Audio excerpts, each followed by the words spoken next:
Ի տարբերություն բեցի, հեծում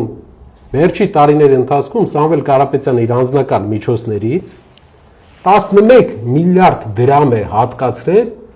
ավելյալ աշխատավարձ ստալու համար կամ աշխատավարձը մարդկանց բարձր պահելու համար, որը ոչ մի սակագնի հետ կապ չունի, իր միջոցներից է։ Այսինքն նրանք խոսում են նրա մասին, որ հեծում ղեկավարության աշխատավարձը բարձր է,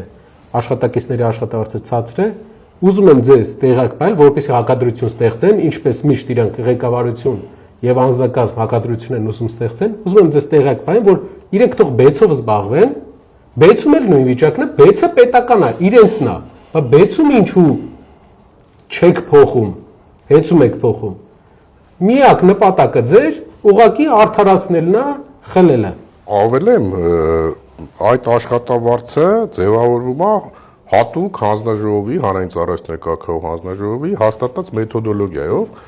որը գիտականահենք մեթոդոլոգիա է, այսինքն ամեն անգամ այդ աշխատավարձը չի հաշվարկվում տարբեր ձևա, այդ նույն մոտեցումն է թե բեցում, թե ատոմականում, թե մնացած տեղերում, որոնք որ համարում են բնական մենաշնորհի սուբյեկտ, ունեն լիցենզիա եւ գտնում են պետական հանրային ծառայությունների կարգավորող հանձնաժողովի ներքո։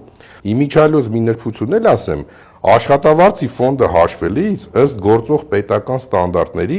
սահմանվում է նաև աշխատողների թվաքանակը,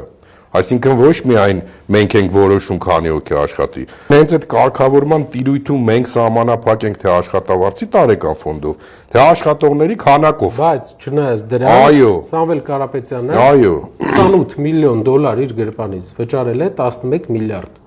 որ աշխատավարձերը հնարավորինս բարձր պահի կամ ավել մարդ պահի աշխատանքի, պարզ ասենք, հասարակ քաղաքացին դրա համար չի վճարում։ Հասարակ քաղաքացին հավելյալ աշխատավարձերի համար չի վճարում ենք մենք, վճարում է Սամվել Կարապետյանը իր միջոցներից։